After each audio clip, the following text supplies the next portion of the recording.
Thanks, Dan. I appreciate it. Hello, everybody.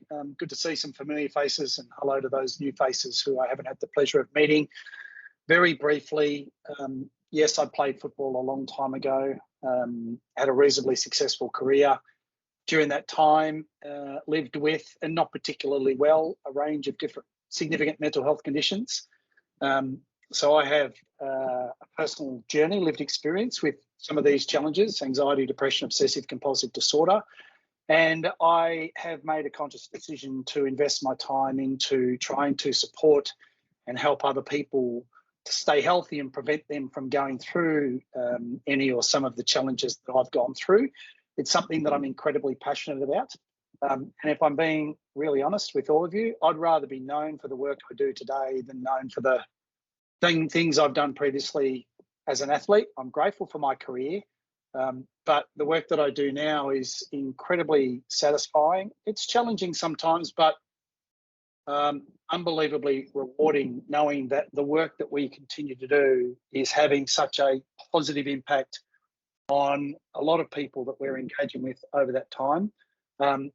So I'm no different to anybody who's gone through some challenges in life from a mental health perspective. I just have my own experience. I'm not perfect. I'm an imperfect human being, but what I'm going to do is I want to make sure that I maximize the next 25 minutes. And what I'd like to do is, all I'm trying to achieve for the time that I've got with you is to challenge you individually and collectively just to think about your mental health and emotional well-being. So I'm going to ask some questions. The way that you will engage is just type the question number, which I'll give in the chat function, and your answer, whatever your answer is what your answer. I don't judge them. My job is just to facilitate the conversation. So Dan, can you give me a thumbs up? With Microsoft Copilot, did you say that people are getting 10 hours of time back each week? Each month, we're approximating about 10 hours a month. Okay, great. Let me ask the first question. And there's no right or wrong answers here. Question one, if you could get 10 hours back every month, I'm interested to understand, what would you do with the 10 hours? Question one, just put the number of the question and your response. I'm interested to understand, if you could actually get 10 hours per month back, what would you do with that 10 hours? Right. Wasn't what I was expecting, to be honest with you.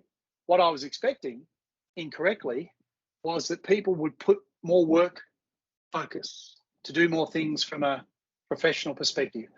What's great about your responses is you would reallocate that time that you've recouped into doing something for yourself. And this is really, really important, because I've been working in this space for over 17 years, and almost 100% of audiences that I've engaged with are investing into their physical health. But conservatively, and I know this with confidence because I ask questions every time I'm with a group of people, conservatively, between 70 and 80% of the same audiences are not investing into their mental health.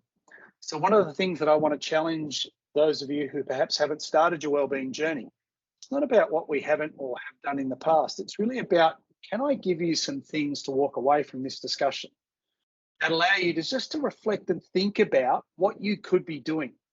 And here's my second, and this is why it's important. Here's my second question, and none of the questions are loaded, but all of the questions are really deliberate. I put a lot of thought into this. Question two should be fairly easy for everybody to answer.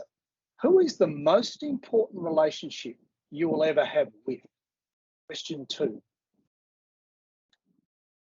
That's the correct answer. Ourselves. Question three. It's a follow-up question. Really want to encourage you to be honest. Who's doing that well consistently? If we all acknowledge, and every audience does, the most important relationship is that we will ever have is the one we have with ourselves. Question three, who's doing that well and consistently? Who's looking after themselves? Who's prioritizing themselves? Who's investing into themselves consistently? As much as I'd like to. Okay, really appreciate people's responses. And again, I'm not judging responses, but I'm challenging you to think about this. Every audience I'm with acknowledges the most important relationship is the one that we have with ourselves. There is a very small percentage of people, of which I'm one now, I wasn't for a long time, who are looking after themselves primarily, not selfishly, but they are nurturing, protecting, maintaining, investing into the most important relationship, and that is the one that we have with ourselves. The vast majority of people, 95 to 97% of people, are either not investing into themselves or are doing it intermittently or inconsistently. That is not a criticism, that is an observation.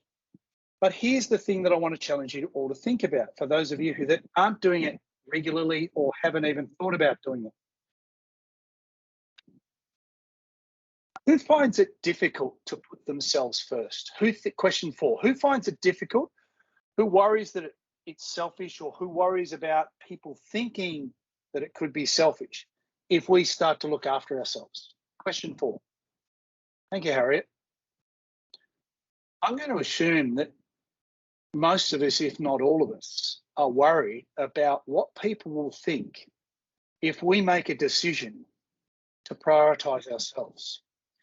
So let me counter that, and I appreciate everybody's honesty with the answers. Let me counter that.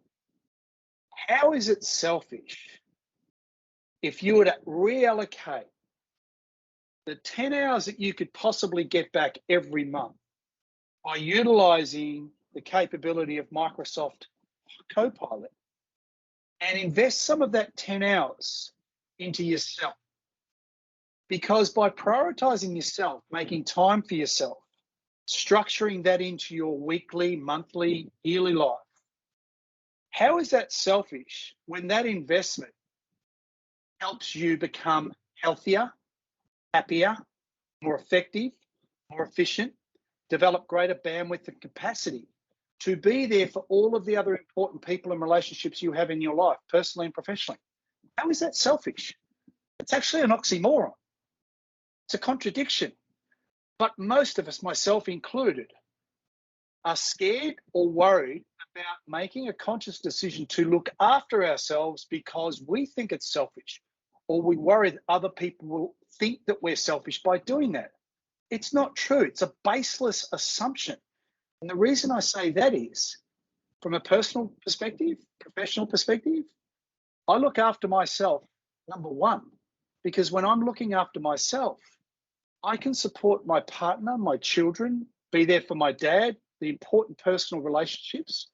I can be the best presenter that I want to be and I'm committed to being. I can be the best business owner, the best employer, the best colleague, the best version of myself. So if we all agree that the most important relationship is the one that we have with ourselves, yet for a majority of us, we struggle to make that commitment, it's actually not selfish to make a commitment like that to ourselves. It's actually fundamentally important to our ability to be healthy, happy, engaged, enjoying all of the things that we want to enjoy professionally and personally, but also develop the ability to manage the challenging and stressful times when life wants to be stressful. And the value and benefit of you looking after yourself extends to all of the other important people in your life. It is not selfish.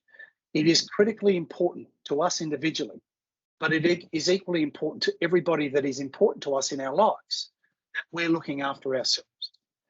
Question 5, what stops us putting ourselves first? What are the barriers? What's in the way that's not allowing us to make that conscious decision? Guilt. Thank you, Shane. Yep. Fear, guilt, needing to be needed. The thing that I would say to needing to be needed, what would we do? And I don't need an answer for this. I'm just posing the question because I already know the answer. Needing to be needed. What do we want those people that we care about who are struggling to do? We want them to talk to us. We want them to come to us. Consistently, audiences all over this great country of ours don't give themselves or gift themselves the same things that we gift everybody else, because we can convince ourselves and justify that those people are important, they're worthy and they're deserving. But are we doing the same? Do we think the same towards ourselves? And if not, I don't need an answer. But why not? Why aren't we individually and collectively worthy and deserving of the same things we give and gift to all of the other important people in our lives. We are. We are. And we need to start to think about what can we do to allow ourselves to receive and invest the same things that we're giving to so many other people. Guilt comes up a lot, fear of not being liked. I don't know where that answer's come from, but what I will say to that is people are going to judge us whether they like us or not. We've got no control over it.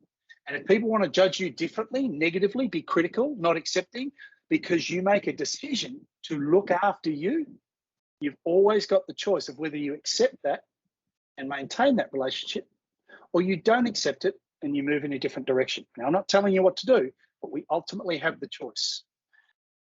The perception, the lack of presence with what is needed, allowing myself, we get too busy, life's busy. Seeing the needs of others, burnout by the time you get to your own things. Great answers and consistent. Question 6. Who's ever said yes to someone or something knowing that you were exhausted, at your limit or beyond it? You didn't want to do it. You knew it was the wrong thing for you to do, but we still said yes. Question 6. Who's ever done it? All of us, of course we have. And we do it regularly. Question 7, why?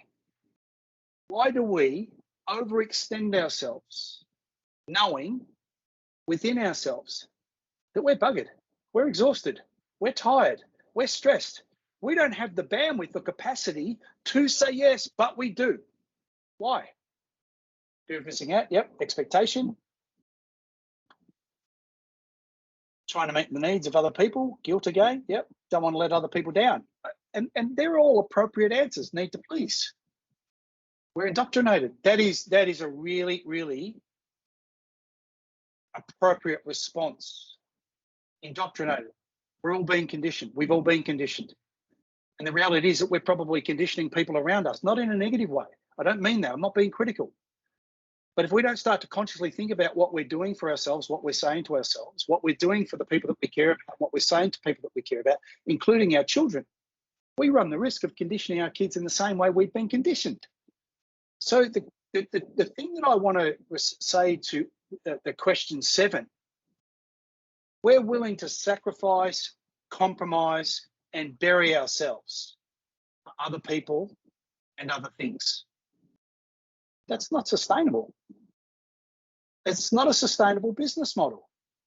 If we're saying yes to things when we innately know it's not the right decision for us, and we don't find the confidence, I was about to say courage, but it's not courage, it's confidence, to be able to understand what our limitations are and our boundaries, and respectfully implement those and protect them ourselves.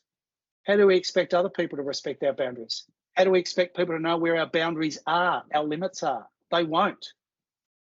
So the challenge that I want to encourage you to think about is next time you're in a situation where you are exhausted, tired, stressed, not feeling like you've got the ability of saying yes to something, consider respectfully declining the invitation to whatever it is or whoever it is who's extending it, and give them context for the reason. Let me give you a personal example. I have no issues now if I've had a big week, I'm tired, I'm stressed, I'm exhausted, I'm overwhelmed, which happens when there's a commitment that we've been invited to, or I've been invited to go and socialise or do something with other people. I understand that there are times where I need to say no.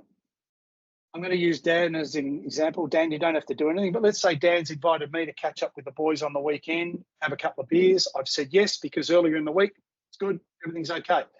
Work through the course of the week, I've slept poorly, there's a lot going on with work, I'm stressed, I've got an issue with one of my kids, there's other stuff going on, and from the beginning of the week towards the end of the week, I'm feeling like I'm overwhelmed and I've overextended.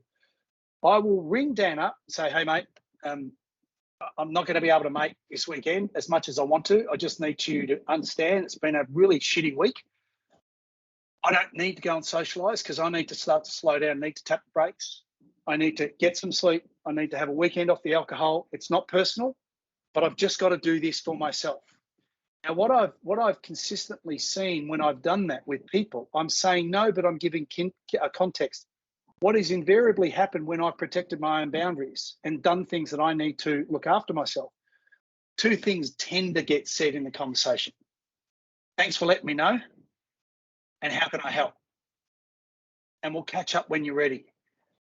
When we do that, we're empowering ourselves to find the time to look after ourselves and do the things that we need to do to find that restorative practice, whatever it is. But we're also giving the people context as to the reason why we're saying no. I'm respecting my boundaries, but people also have the opportunity of understanding that they can also respect my boundaries. And if people don't like it, I don't apologize. It's taken me a long time to get to it.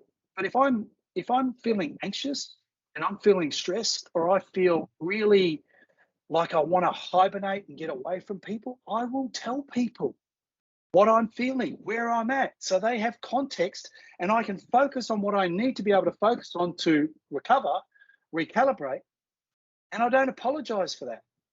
And that's the thing that I want to encourage you to think about is we all do it. We overextend, overcommit, even at the expense of ourselves, and it's simply not worth it. All right, what I'll do, I wanted to share this to give people an idea of the things that I do in order to manage and maintain my mental health and emotional well-being. And then the first tool, this is just my tool. What's really important, I'm not sharing this because you need to do these things.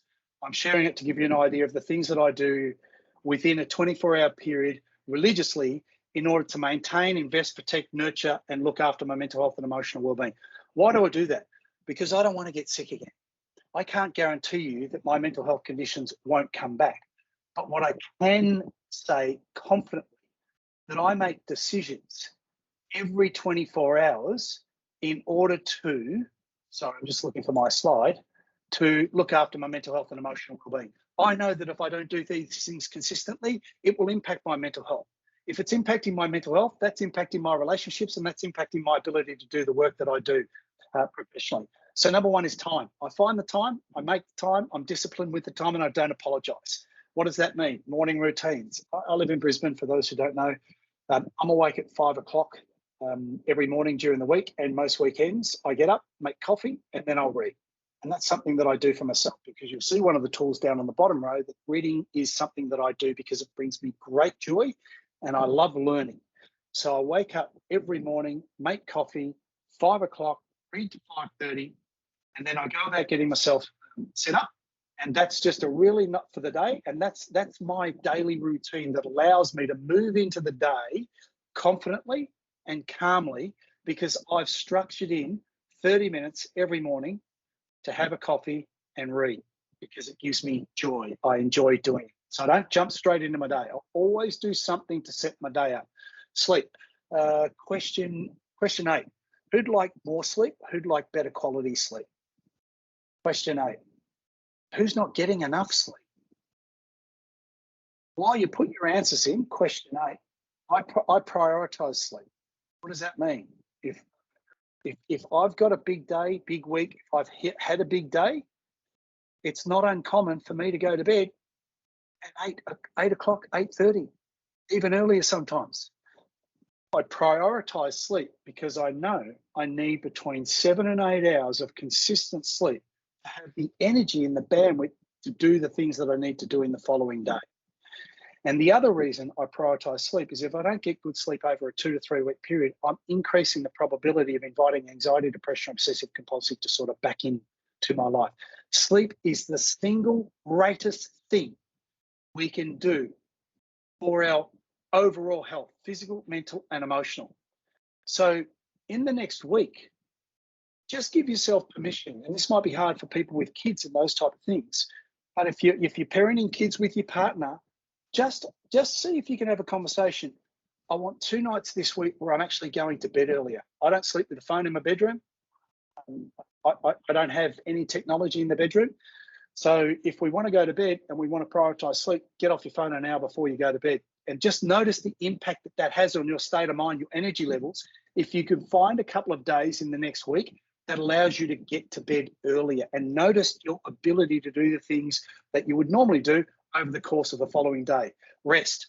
I'm constantly tapping the brakes. Every second Friday from 12 to 5, you won't get me. I'm offline. I'm riding my bike. I'm a passionate cyclist. I do that every second week because it just allows me to park all of the commitments that I've got in my entire life and do something which is restorative for me. Now, you don't have to ride a bike. You could read a book. You could go to the library. You could paint. You could do yoga. It doesn't matter. But what I've learned consistently is not enough of us are tapping the brakes and slowing down. We're working at a very unsustainable, dynamic, fast-paced, changing cadence, and that's not a sustainable business model. Exercise, I don't care what you do. I just care that you move your body. As I said, I'm a cyclist. But I think moving our body is really important because it helps us with self-worth, self-confidence, self-value, self-belief. But there's a beautiful chemical reaction when we move our bodies, even walking. Dopamine, serotonin, oxytocin, and endorphins flood our body. They're happy hormones. It's good for us.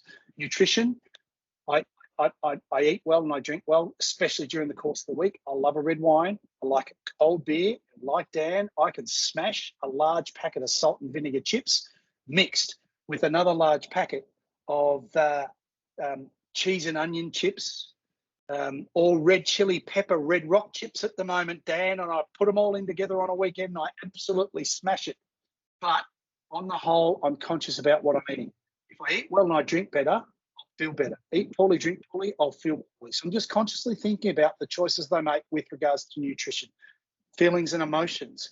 Don't suppress them. Don't deny them. Learning to give ourselves permission to experience all of our emotions is critically important, including some of those really challenging, strong emotions. I've learnt the value of feelings and emotions. Relationships are the most important thing in my life, and I invest into the really good ones. Healthy, positive, accepting, loving, caring. But I've made conscious decisions over time to end 3 relationships with relationships that have been stressful, negative, toxic, or destructive. I'm telling you what to do, but I'm not willing to compromise my mental health for anything or anyone. Communicating when things are good, but when things are challenging with people that we trust is another important tool for me. Professional support. I've sought professional support on and off over the last 30 years. I reached out to my psychologist recently who's based in Melbourne. There are some things, old patterns of behaviours that I still want to work through. So at some point over the coming weeks, we'll start to reconnect. I'm not unwell, but I want to continue to evolve and learn how to deal with things better. I'm on medication now. I have been for 2 years for anxiety, and I'll continue to stay on medication. I may come off it in the future, but if I do, and I feel I need it in the future, I won't hesitate to speak to my GP and get a prescription. But there is a disclaimer on medication. If you decide and recognise you need professional help at some point in the future, and you go to a GP and you make that commitment to yourself to get appropriate help, professional help, if the only thing a GP does is write a script, don't take it, walk out and find another GP that wants to look at a holistic plan, which may or may not include medication. I share that because medication on its own can make people's experience worse, and that's not a healthy outcome for anybody. Content, the only social media platform I have, Instagram, and I'm toying with the idea, I don't use it much, and WhatsApp. I don't have Facebook, don't have Twitter, I don't watch the news, I don't buy the newspapers. I might buy the Weekend Australian, but all the other newspapers I don't buy. I don't listen to talkback radio, and I don't watch shows like MAFS, much to the frustration of my beautiful partner, Sophia. Why? They're predicated on negativity. There's I saw something on Instagram this morning. I cannot remember his name, but he's the current world #1 surfing champion. Taken indefinite leave to focus on his health and his family because his experiences over the last couple of weeks on social media have had a profoundly negative impact on his mental health and emotional well-being. That's a reason why I don't consume social media. It's not a marketplace for me, so I'm consciously thinking about the food, the fluid, and the content that I'm consuming. I'm mindful. I'm getting much better at how much time do I spend on social media. And if you find time a challenge, just at some stage today, if you're an iPhone user, just have a look at your screen time. And if there's an allocation of hours on average, how much time you're spending on your phone, and equally you can find this, I think, with the Wellbeing app on your Samsungs, just spend some time to understand how much time am I spending on my mobile devices. And if I'm finding time a challenge, can I use some of the time that I'm investing into my screen to go for a 15 or 20 minute walk or to do something for myself? because the benefits not only affect you, they affect all of the other important people. And the final tool in my toolbox is I play. I'm a 55-year-old, 12-year-old kid who likes to laugh. I like to I like to have fun. Even though we grow up, I think that playing and having fun is really important. That's my toolbox. That's why I focus on it, because it allows me to be a better human, partner, son, father, employer, colleague, presenter, version of myself. I'm really passionate about this. And I just, in wrapping up, want to thank Dan, Billy, Rob, Adrian, for the invitation today. I love the fact that ICOM continues to make these type of sessions available for their people, but not only that, their suppliers and their partners. Not enough of this collaboration goes on. And I also want to thank ICOM and the boys that I've just mentioned, because this partnership has been ongoing for probably the last 5 years. And I love the fact that ICOM continues to want to engage me and us in this really important conversation. Your ability to do your jobs and live your lives is underpinned by your physical and mental health. If you haven't started your wellbeing journey, then you've got half a day left to think about what you can do. And I look forward to continuing the partnership and having many more of these conversations over the journey with everybody on the call and anybody that might join the call in the future. So thank you, everybody. I really appreciate your participation.